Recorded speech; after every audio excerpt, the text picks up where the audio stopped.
Bueno, hola y bienvenidos a esta nueva inmersión histórica a fondo. Hoy tenemos un tema, la verdad es que es fascinante. Vamos a hacer un viaje en el tiempo. Hola, ¿qué tal? Sí, un viaje bastante intenso, la verdad. Muy intenso, sí. A ver, vamos a situarnos. Jerusalén, primavera del año 33.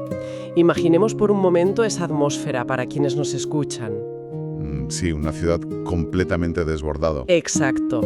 El polvo de las calles, ese ruido ensordecedor de una ciudad llena de peregrinos y sobre todo el olor. Un olor denso a incienso mezclado con, el hedor de la opresión militar. En el mundo antiguo la muerte no era un concepto filosófico así abstracto, o sea, era una certeza absoluta, una matemática clínica y brutal. Totalmente. Y especialmente bajo el yugo del Imperio Romano. Que, a ver, la crucifixión no era un simple método de ejecución, no. Que va.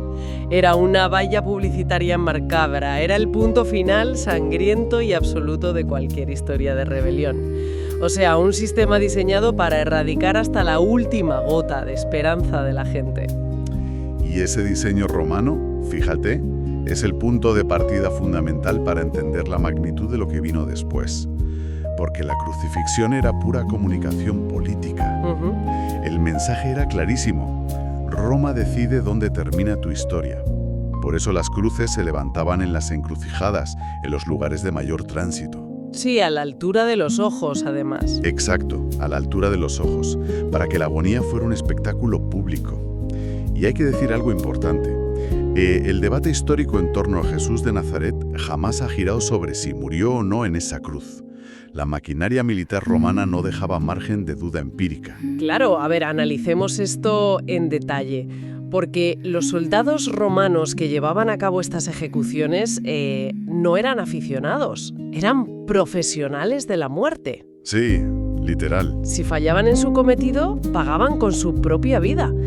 Y los relatos históricos y médicos de esa tarde de viernes son escalofriantes por su nivel de precisión clínica. Es que es brutal. Cuando el escuadrón romano quiso certificar oficialmente que Jesús estaba muerto, antes de que cayera la noche, un soldado le traspasó el costado con una lanza. Sí.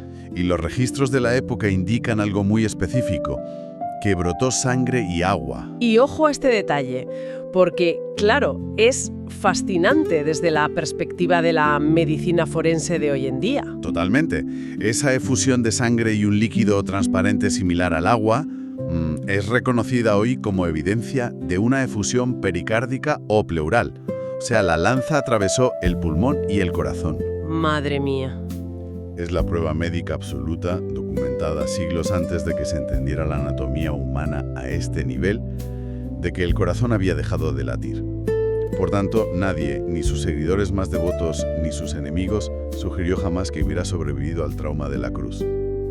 El verdadero enigma histórico no es la muerte, es el rompecabezas de lo que ocurrió con el cadáver a partir de ese instante. Y aquí es donde la historia da un giro que rompe todos los esquemas lógicos. Porque lo normal con el cuerpo de un crucificado era dejarlo a los buitres o arrojarlo a una fosa común, ¿verdad? Sí, era la humillación final. Pero este cuerpo se le entrega a José de Arimatea. Y a ver, que este hombre no era un simpatizante anónimo de las afueras, era un miembro prominente del Sanedrín, el Consejo Religioso Supremo Judío. Hablamos de una figura pública, con nombre, apellidos, riqueza y posición social. Y fíjate en lo que implica esto.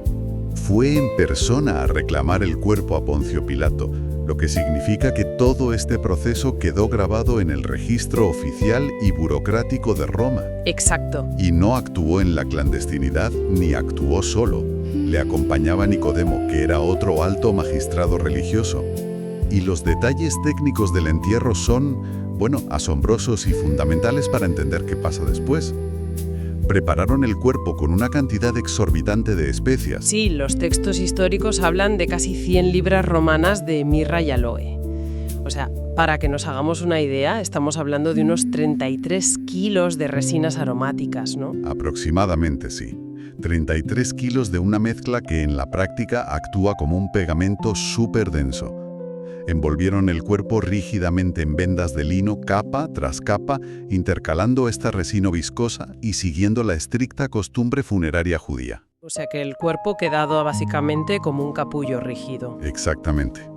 Luego lo depositaron en una tumba nueva, una cámara excavada directamente en roca sólida, que además era propiedad del propio José de Arimatea. Y para sellarla, hicieron rodar una piedra circular que pesaba más de 1 tonelada. ¡Qué barbaridad! Sí, sobre un canal inclinado hasta bloquear la única entrada.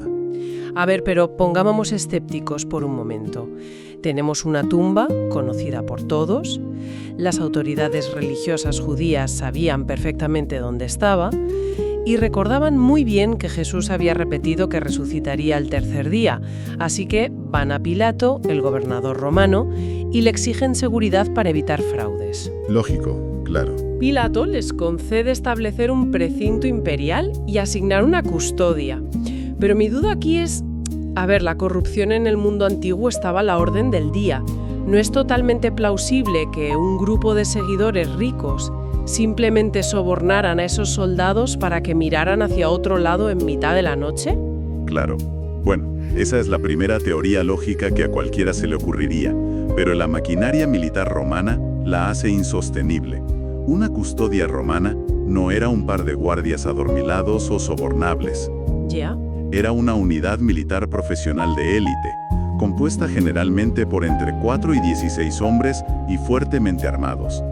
Establecieron un sello imperial de arcilla o cera sobre una cuerda que cruzaba la piedra. Y romper eso era, pena de muerte.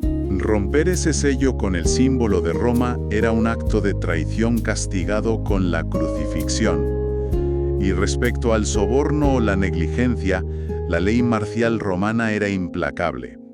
Si un solo soldado se quedaba dormido en su turno de guardia nocturna o abandonaba su puesto, la pena estándar era ser desnudado y quemado vivo con sus propias ropas de uniforme. ¡Qué fuerte! Y junto con el resto de su unidad, ¿no? ¿Por haber fallado todos? Exacto. Su única misión vital, bajo amenaza de muerte grotesca, era que nadie tocara esa tumba. Básicamente estamos hablando de la escena del crimen de máxima seguridad del siglo I. Tenemos una bóveda acorazada de roca, sellada legalmente con el poder indiscutible del imperio más letal del mundo antiguo y custodiada por una unidad militar que se juega la vida si parpalea.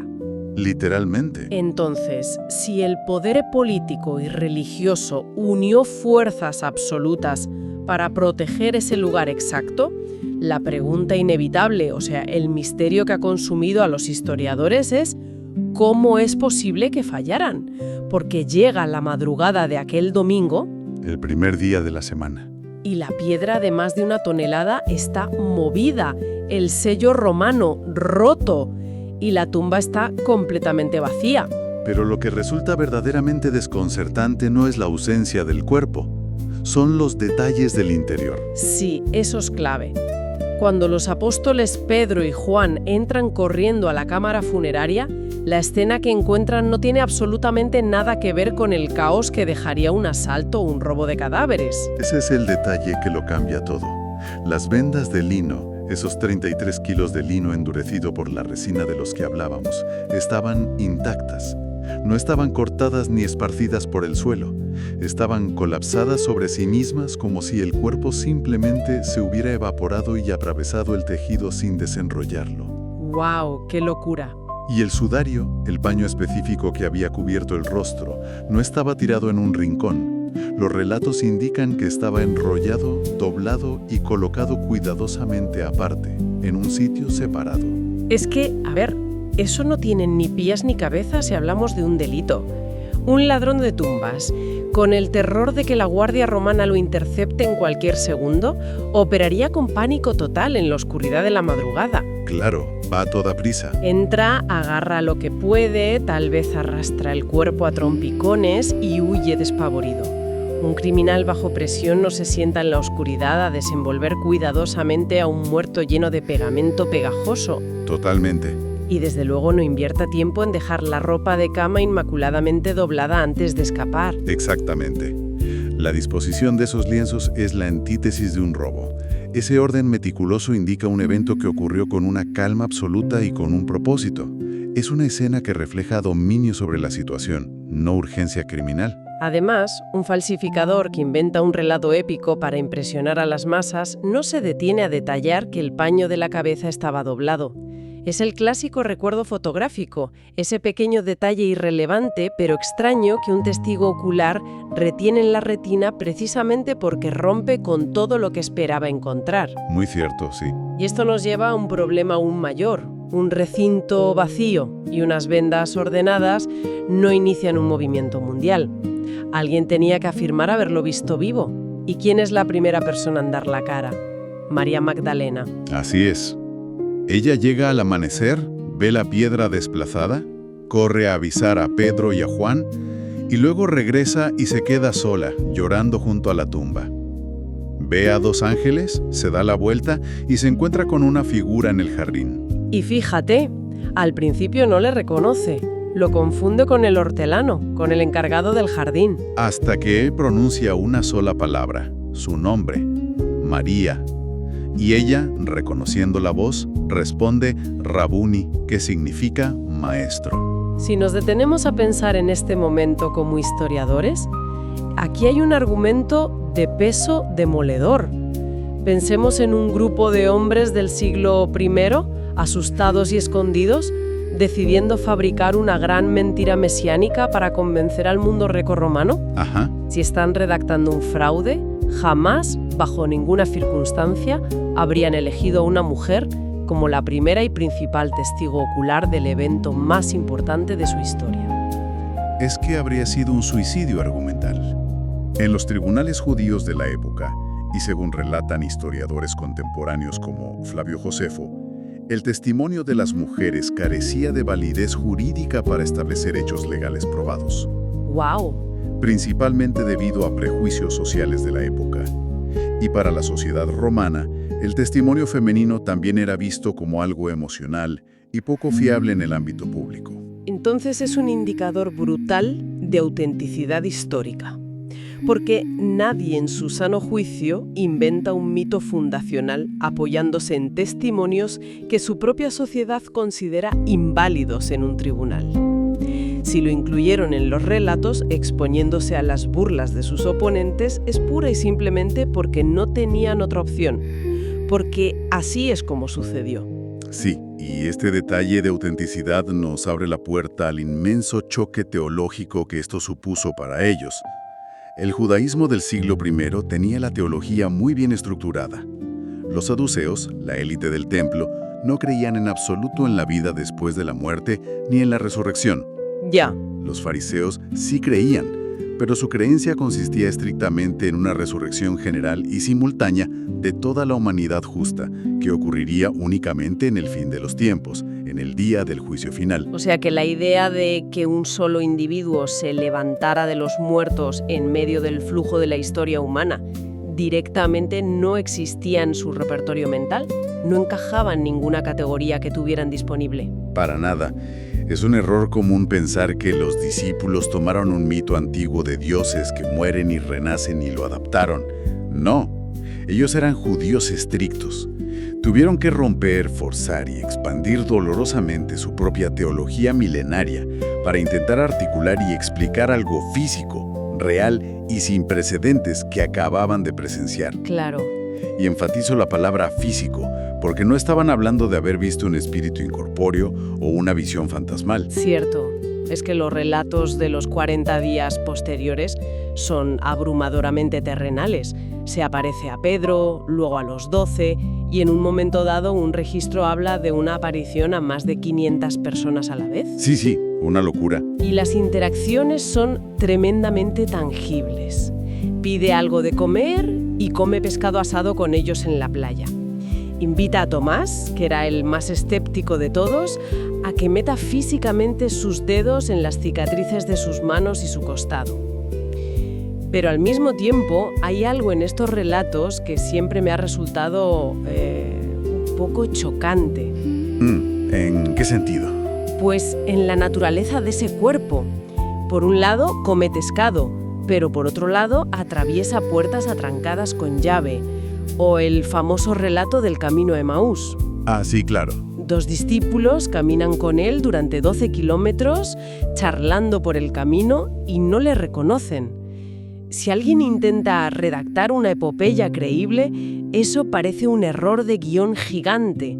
¿Por qué el autor incluiría algo que suena a una excusa barata para explicar por qué no le reconocieron al instante? Es una excelente observación. Y la respuesta radica en lo que los pensadores cristianos llamarían más tarde un cuerpo glorificado. Los relatos insisten en que hay una continuidad física real. Es el mismo cuerpo que fue crucificado, con sus marcas, pero que ahora opera con capacidades y dimensiones totalmente nuevas. O sea, no sujeto a las mismas leyes. Exacto, no está sujeto a las mismas limitaciones del tiempo y el espacio. En cuanto a no reconocerle, los textos sugieren tanto una ceguera psicológica producida por el trauma y el duelo, como una retención deliberada por parte de Jesús. Y esto último es clave en el camino a Emaús. Pero ¿por qué era necesario que no le reconocieran de inmediato durante esos 12 kilómetros de caminata desde Jerusalén? Estaban sumidos en la desesperación, creyendo que el hombre que iba a redimir a Israel había fracasado rotundamente en la cruz. Pues porque Jesús aprovecha esos kilómetros no para hacer un truco de magia espectacular y decir, ¡sorpresa, estoy vivo! Ya, claro. Lo usa para abrirles las Escrituras.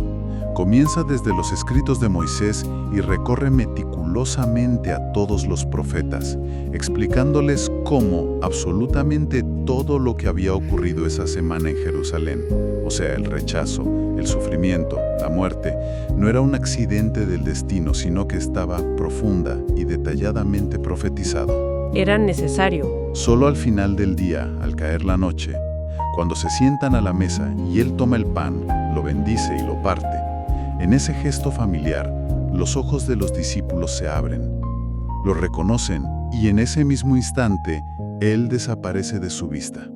Madre mía. Ese momento de abrir las Escrituras por el camino es como si la humanidad hubiera encontrado de golpe la piedra de Rosetta. Es como hallar la clave de cifrado de un código antiguo indescifrable. De repente, textos del Antiguo Testamento que llevaban escritos cientos de años y que parecían fragmentarios o confusos, encajaban con una precisión milimétrica. Totalmente. Supuso un cambio de paradigma total para la mente hebrea. Tomemos ejemplos concretos que ellos mismos utilizaron poco después. El Salmo 16, atribuido al rey David, dice explícitamente: «No dejarás mi alma en el Seol, ni permitirás que tu santo vea corrupción». Ajá. Semanas después de la crucifixión, el apóstol Pedro se pone en pie en medio de Jerusalén y argumenta públicamente algo irrebatible. Señores, la tumba del rey David sigue aquí entre nosotros. Sus restos se corrompieron hace siglos. Por tanto, David no hablaba de sí mismo como profeta, estaba describiendo la resurrección del Mesías. Brutal. O el impresionante capítulo 53 de Isaías, un texto que habla de un siervo sufriente que es molido y traspasado por las rebeliones del pueblo, pero que misteriosamente, después de dar su vida en expiación, verá el fruto de la aflicción de su alma y quedará satisfecho. Y lo más impactante de esto es que sabemos a ciencia cierta que ese texto no se manipuló a posteriori. Exacto, eso es importantísimo. Claro, porque tenemos los rollos del Mar Muerto de Qumrán, copias intactas de Isaías datadas más de 100 años antes de que Jesús naciera. O sea, los primeros cristianos no adaptaron retroactivamente el texto a los hechos encajaron en el texto milenario. Y incluso el Salmo 22. Ese texto comienza con el grito exacto que Jesús pronunció en la cruz: Dios mío, ¿por qué me has abandonado? Quien leía ese salmo en el siglo I sabía que empezaba con una descripción gráfica de una agonía que se asemeja espantosamente a una crucifixión, con manos y pies horadados, huesos dislocados, pero termina en un triunfo absoluto e incomprensible, prometiendo que, a causa de este sufrimiento, todas las familias de las naciones adorarán a Dios. La resurrección actuó como la lente definitiva para decodificar todo el Antiguo Testamento. Y mientras los discípulos unían frenéticamente todas estas piezas teológicas, La respuesta de las autoridades que habían ordenado la ejecución es, casi cómica por lo frágil que resulta. Sí, es un poco absurda. Según los registros, sobornaron abundantemente a los guardias romanos para que difundieran la versión de que se habían quedado profundamente dormidos y que mientras dormían, los discípulos vinieron y robaron el cuerpo. Ya hemos hablado de que dormir en la guardia implicaba la pena de muerte romana. Sí, sí. Pero incluso desde la lógica más elemental, si estaban verdaderamente dormidos, ¿cómo demonios saben que fueron los discípulos? Es un absurdo lógico. Si duermes no ves quién entra a robar. Es un argumento extraordinariamente débil, que además nos lleva de la mano a una de las evidencias históricas más robustas de toda esta narrativa: el argumento psicológico de la transformación y el martirio. Es cierto que la historia de la humanidad está llena de personas, sectas y movimientos dispuestos a morir por creencias que objetivamente son falsas. Por supuesto, los extremismos existen todos los días. La gente muere por ideologías todo el tiempo.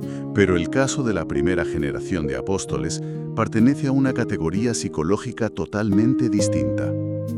Una persona muere por una mentira que cree que es verdad. Pero nadie, absolutamente nadie en la historia de la psicología humana se deja marginar, torturar, apedrear o crucificar por algo que sabe, por su propia experiencia directa, que es una mentira fabricada por él mismo. Claro, es que no tiene sentido. Ellos no decían, creemos que resucitó espiritualmente. Afirmaban de forma unánime, hemos comido con él, le hemos tocado las manos en esta misma ciudad. Si todo era un fraude, ellos eran los arquitectos del fraude. Y el ser humano no soporta la tortura para defender una conspiración que él mismo ha inventado. Tarde o temprano, alguien se quiebra y confiesa. Las transformaciones humanas radicales que provocó la tumba vacía son imposibles de justificar sin un catalizador monumental. Fijémonos en 3 perfiles históricos muy concretos. Primero, Jacobo, el hermano de Jesús. Ajá. Los propios textos cristianos admiten sin pudor que durante la vida de Jesús sus propios hermanos le tenían por un desequilibrado. Eran escépticos totales. Sin embargo, tras la crucifixión, Jacobo experimenta algo que lo convierte de la noche a la mañana en el líder principal de la iglesia en Jerusalén, hasta el punto de morir como mártir por proclamar que su hermano era el Señor resucitado. Y luego tenemos a Pablo de Tarso. Saulo, un caso espectacular. Saulo era un fariseo de élite, ciudadano romano, dedicado en cuerpo y alma a rastrear, encarcelar y exterminar el naciente movimiento cristiano. Sí, era el terror de los cristianos. Totalmente. No era un buscador espiritual con dudas, era el enemigo público número 1, un hombre violento y convencido.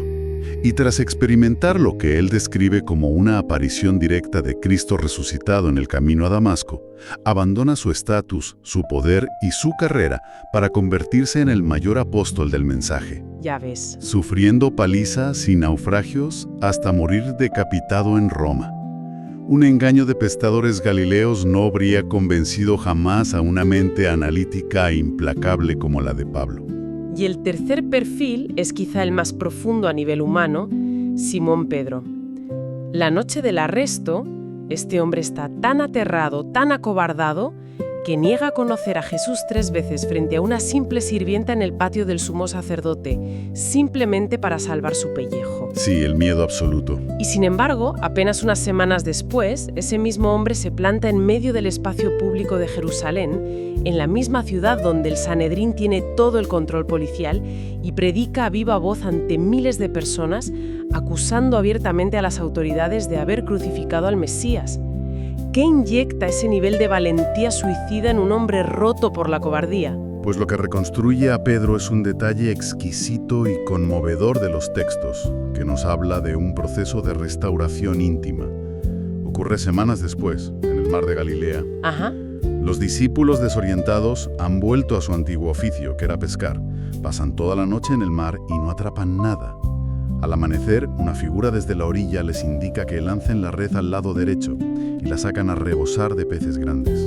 Juan lo reconoce inmediatamente y Pedro, En un acto impulsivo que refleja su desesperación por redimirse, se ciñe la ropa y se lanza de cabeza al agua para nadar hasta la orilla antes que la barca. Es una imagen poderosísima, o sea, el contraste entre el cobarde del patio y el hombre que nada desesperado hacia la orilla. Y fíjate, al llegar a la playa, se encuentra con que Jesús ya tiene preparadas unas brasas encendidas con pescado asado. Es un entorno idéntico al de su caída, una fogata de carbón al amanecer. Y allí, junto al fuego, Jesús no le reprende por su huida. Le pregunta 3 veces consecutivas: «Simón, ¿me amas?». ¡Wow! Con cada afirmación, sana y revierte la triple negación de aquella otra noche junto al fuego. Esto plantea una realidad fascinante. O sea, la resurrección no se presentó como un mero evento histórico frío e impersonal para asombrar a las masas. Fue, en su esencia, un acto de gracia profundamente personal y restaurador. Y paradójicamente fue esa restauración a nivel micro, a nivel personal, la que provocó un terremoto social a nivel macro. Este grupo minúsculo creó un nuevo paradigma que desafió al imperio. Pensemos en lo social. Casi todos estos primeros seguidores eran judíos observantes y profundamente devotos. Sí, sí. Para un judío, el día de reposo, el sábado, es sagrado. Está inscrito en la Torá, en piedra, entregado por Dios en el Sinaí durante milenios. Y de repente, de un día para otro, y de forma unánime, esta comunidad desplaza su día sagrado de adoración del sábado al domingo, el primer día de la semana. Solo un evento absolutamente cataclísmico justifica que un judío devoto altere un mandamiento milenario sin temor a la ira divina. Estoy convencido de que es un cambio de una magnitud incalculable. Y no se quedó ahí. Forjaron una dinámica comunitaria radicalmente nueva. Se reunían en las casas para el partimiento del pan, la Eucaristía. Y esto es vital. No se reunían como un club de luto para recordar con tristeza las enseñanzas de un maestro asesinado. Claro, no era un funeral continuo. Exacto. Se reunían para celebrar la presencia constante de un Señor vivo. Este convencimiento los llevó a vender sus propiedades y repartir el patrimonio según las necesidades de cada familia, erradicando la pobreza entre ellos. Vivían y morían con una alegría incomprensible frente a la brutal maquinaria de persecución romana. Es que modificaron hasta la forma de entender la antropología humana, la relación con el propio cuerpo y el sufrimiento. Si analizamos la filosofía griega que empapaba el Mediterráneo en esa época, el cuerpo físico y material era visto como una cárcel repulsiva para el alma pura. Sí, el dualismo clásico. Eso es. La salvación consistía en escapar de la materia.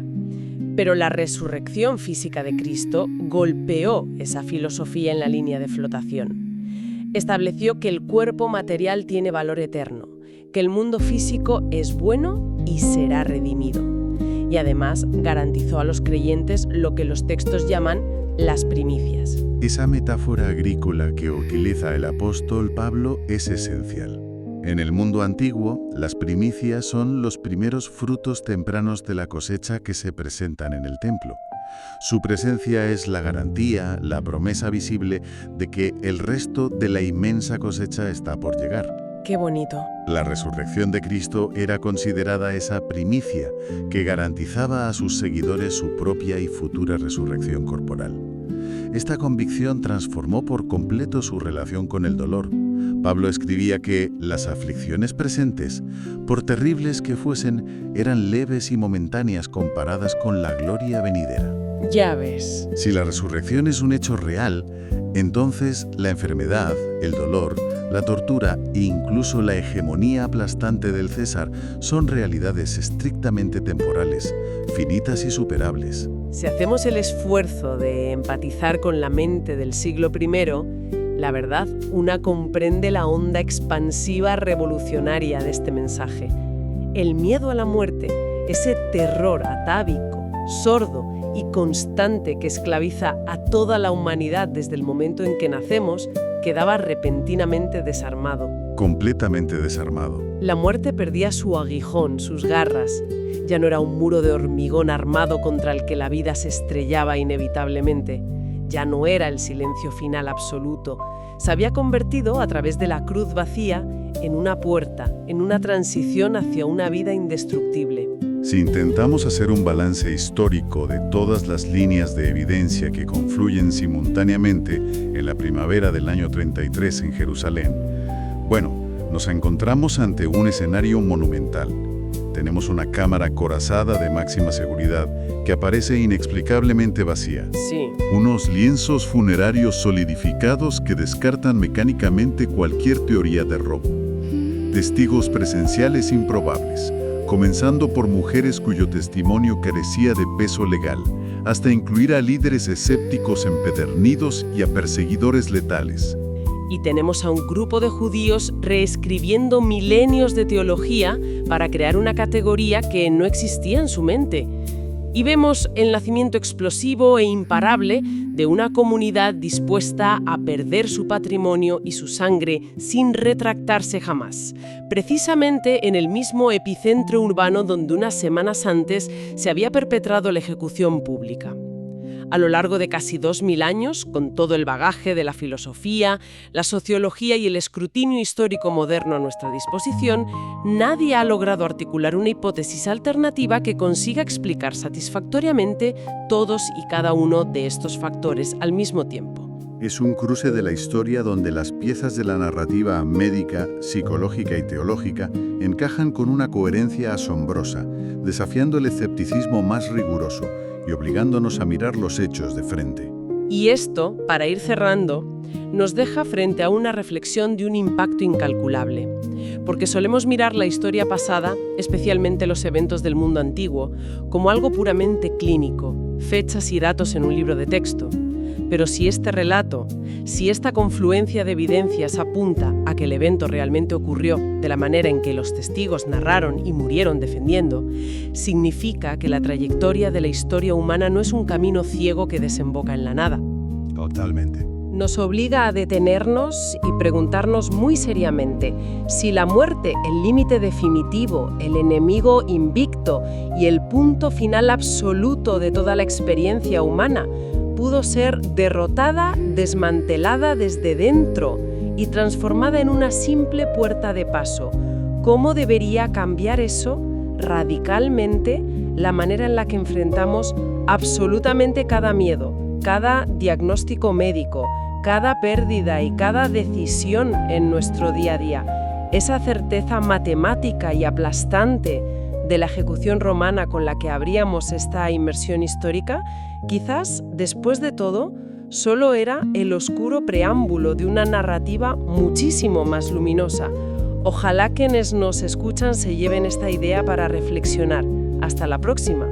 Hasta la próxima. Un placer.